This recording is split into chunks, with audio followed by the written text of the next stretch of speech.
All right, welcome back. And lesson two, we are still talking all things regulation, but now we are going to look at your child.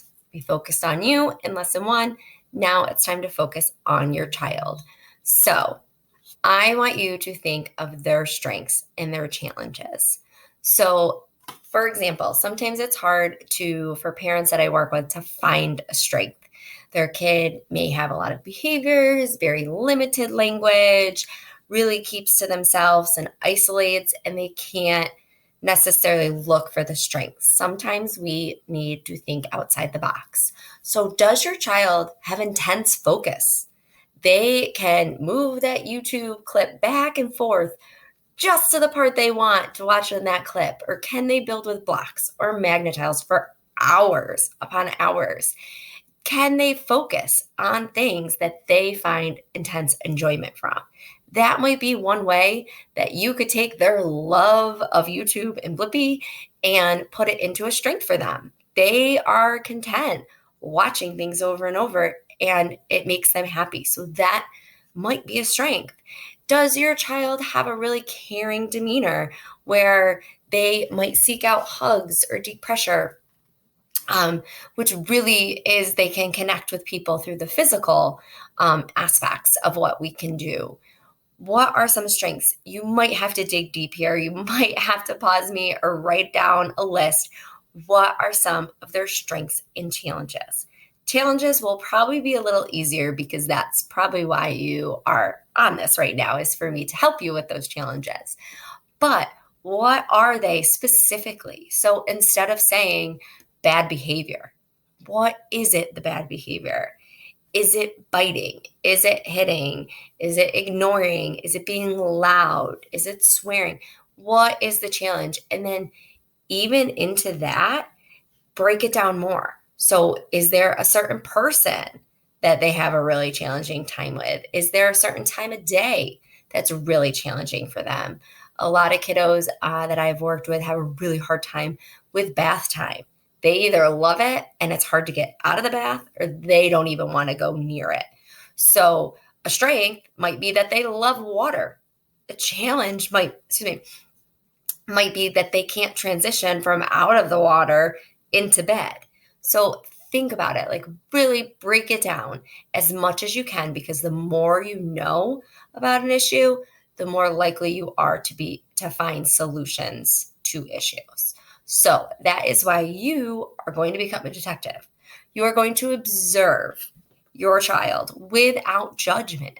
So if you think it is gross that they like to dig in the dirt and look for worms and they're just dirty, don't judge them. That makes them happy. It might make you cringe, but right now we're just observing without judgment, without wanting to change it, just observing behaviors. So, what are their triggers? Is it the time of day? Is it, oh, I said time of day later. Is it time of day? Is it a certain person? Is it a certain event? Is it the car? Transitions typically are extremely difficult for autistic children. So the more you know, the more proactive you can be. So that being said, I have three different scenarios I want you to think about. So a Coke bottle. We've all seen when you shake up a Coke bottle and it explodes. I want you to think, if you observe your child for one day and say the tag on their shirt is bothering them. That might be a couple shakes. That might bother them at first, not a lot till they explode, but that's a little bit of a shake.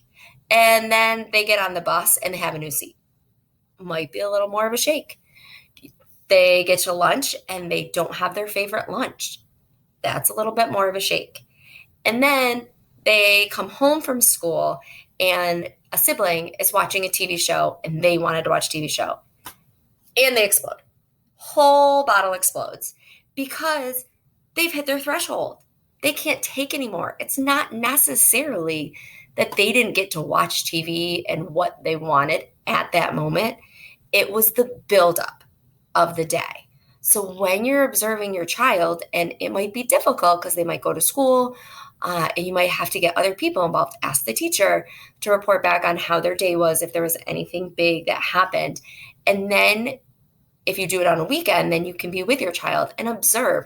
Are there little situations along the way that you could have maybe cut the tag out of their shirt in the morning, packed their lunch because we looked at the menu and realized it wasn't going to be their favorite thing for the day? So when you're really observing, a person who wasn't being observant would see, oh, they get home from school and they don't get exactly what they want, and they threw and hit their sibling and thinks that's the issue. That wasn't the only issue all day. So think of your child like that Coke bottle. If they're building up all day, what actually makes them explode might not be the true problem. So that might not even be the issue that you need to address. I hope that makes sense. The other one is the iceberg that we all know about, how we only see the tip. I cannot go into a child's body and see what they are seeing and what they are feeling. I have had students who have to be in constant motion. And it's like, they would just sit down and come to me. But I have no idea what's under the surface. All I do is see them running. But what if their body feels like they have ants crawling all over them? That would be my personal nightmare, by the way. But what is going on in them? And if they don't have the words to communicate, hey, these clothes are itching me, or even if they do it every day, I just have so much energy running through my body and I can't get it out.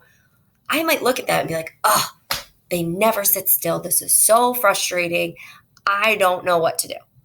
Well, that's why when we observe and see, do they run more in the morning, or are they calm at certain times of the day? If they're calm right after a bath, maybe we can start giving them a bath twice a day in the morning so they're a little calmer throughout their day. So really, we want to think and observe, be the detective, to look for things that might be a trigger. The other one is, I know there's a big craze right now to take ice baths. So picture right now I have a bowl of freezing cold water in front of us. And I say we're all going to put our hands in the water, and whoever can make it the longest wins. Okay? We're all same person, same age. If we got same demographics, I would put my hand in and immediately rip it out. I am so sensitive to cold. I am usually a cold feeling person. So to me, I would not last at all. To other people, they might say, oh, yeah, that's fine. Let me put it right in. It's because we all have different thresholds. So something like a little tag in the back of your shirt might not be an issue to you, but that might be a really low threshold for your child. So the more you can observe and come up with different things that you think, once again, a lot of you out there, probably your children cannot communicate all these things with you. So you're doing the detective work and it feels like a lot all the time because they change from day to day. If you're always observing, you might always be able to be more proactive. Can we solve everything? Absolutely not. But if we can observe more and really get to the root of what is going on, you will better understand your child. You will have more patience and empathy in situations, and not necessarily jump to the conclusion that, they can't share with their brother when they get home from school. That's not always the case. Sometimes it might be. For example, I had a mom when I first started practicing who came into an IEP meeting and said her son was going to have a bad day because his Pop-Tart that he ate every single morning didn't have frosting on it. Just didn't. He got a bad batch, those strawberry frosted ones, they're delicious, didn't have frosting on it. So we said, it's a change in a routine. We know changes in routines, especially unexpected ones, are very difficult for children. So we said, well, what did you do? And she said, well, I had frosting in the fridge, so I put some frosting on it. And I am ashamed to admit, but my young pre-mom, first out of grad school thought was, what? She needs to teach him that not everything can be the same and blah, blah, blah, blah, blah, blah. And I thought that was crazy. Now, I think she was really smart. We do need to teach children to handle change. But But if they're not ready for it, and her son was not, he had a lot of things going on. He had just started a new school. He had a lot of sensory needs that weren't ready to be met because he moved from out of state and we were just learning him. That mom decided today, I am not going to try to change his breakfast because that is one thing that I can keep consistent for him. So I am not saying that we need to cater and tailor every single thing in your child's day all the time. However, I am saying that we're going to be looking for things that we can help support them. So if it was a day where he was going to be at home all day, be with his mom, get to go to the pool, his favorite thing in the world, that might be the day that the mom says, oh, we're out of Pop-Tarts. I'm so sorry. Here are some things we can eat instead. Is he going to have a behavior? Probably. And probably a meltdown because it's changing that child's routine that means so much to him and helps him feel safe. But on that day, not the day to fight that battle. So once again, we are going to observe and try to be proactive when possible.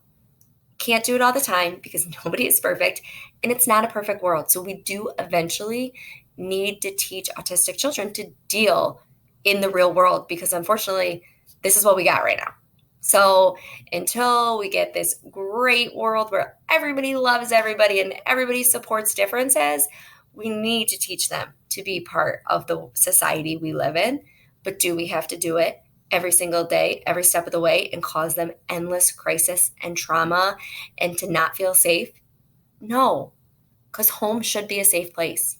And we can control more so that way they know how to react and to feel safe and get back to baseline if we can support them and they know that they have a safe place. And you're their safe place. Whether you want to be or not, you are their safe place because you are the most important person. You are their parent or guardian, or if you're watching this and you're a grandparent, you are someone that really genuinely cares about your child or the child that you're here to help today. And so you want to really observe and find ways that you can be proactive in their environment. I will see you in the next lesson now, where we're going to talk about all the sensory things that might be going on that we don't see on the surface. Bye for now.